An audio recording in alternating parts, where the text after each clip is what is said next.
ఇక ఢిల్లీలో ఇటు అధికార పక్షం ప్రతిపక్షాల వ్యూహ ప్రతివ్యూహాలకు సంబంధించి పూర్తి డీటెయిల్స్ మా కరెస్పాండెంట్ ప్రసాద్ అందిస్తారు. ప్రసాద్, సరిగ్గా 11 గంటలకు రాష్ట్రపతి ఉభయ సభలకు చెందినటువంటి సభ్యులను ఉద్దేశించి ప్రసంగం ఇస్తారు. బడ్జెట్ సమావేశాలు ఈ రోజుతో ప్రారంభమైనాయి. తొలి విడతలో 7 రోజుల పాటు పనిదినాలు ఉన్నటువంటి ఈ బడ్జెట్ సమావేశంలో ప్రధానంగా ఒక విశిష్టతమైనటువంటి అనేక అంశాలు చోటు చేసుకున్నాయి.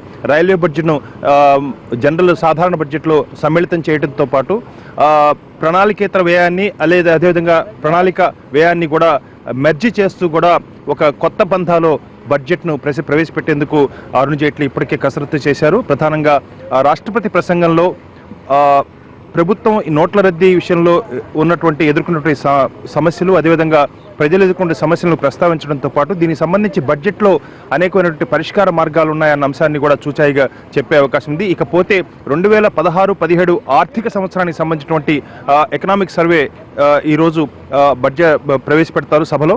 ఈ సభలో ప్రధానంగా ఈ సర్వేలో దేశ ఆర్థిక పరిస్థితి ఏ రకంగా ఉంది, దేశ ఆర్థిక ఆరోగ్యం ఏ రకంగా ఉందన్న అంశాన్ని చాలా ప్రస్ఫుటంగా చెప్పే అవకాశం ఉంది. అదేవిధంగా ఈ సర్వేలో ఎకనామిక్ సర్వేలో చేసే అనేకమైనటువంటి అంశాలను ఆధారం చేసుకునే బడ్జెట్లో కూడా అనేక ప్రతిపాదనలు చేసే అవకాశం ఉన్నట్టుగా అది మామూలుగా సాధారణంగా జరిగే ఉన్నది. ఈ సంప్రదాయానికి భిన్నంగా ఒక 30 రోజులు ముందుగానే ఈ రకంగా బడ్జెట్ను ప్రవేశపెట్టినటువంటి ఎన్డీఏ ప్రభుత్వం అనేక సవాళ్ళను ఎదుర్కొంటున్న ఈ సమయంలో ఏ రకంగా ప్రజలకు సమాధానం చెప్తుంది, పెద్ద నోట్ల రద్దీ నేపథ్యంలో అదేవిధంగా ఆర్థిక వృద్ధి రేటు మందగించిన ఈ పరిస్థితుల్లో ప్రభుత్వం ఏ రకంగా ఈ సవాళ్లకు సమాధానం చెబుతున్న అంశాన్ని వేచి చూడాల్సి ఉంది. అయితే ఇక రాష్ట్రాలకు సంబంధించి ఆంధ్రప్రదేశ్, తెలంగాణకు సంబంధించిన అనేక సమస్యలు కూడా ఇంకా పెండింగ్లో ఉన్నాయి. అయితే ఈ తొలి విడత జరిగే సమావేశాలు కేవలం 7 రోజులే కాబట్టి, పైగా 5 రాష్ట్రాల ఎన్నికలు కూడా ఉన్న నేపథ్యంలో అంత పెద్దగా సజావుగా జరిగే అవకాశం లేదు కాబట్టి ఇవన్నీ కూడా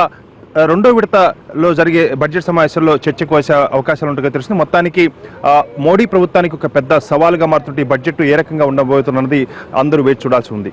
థ్యాంక్ యూ.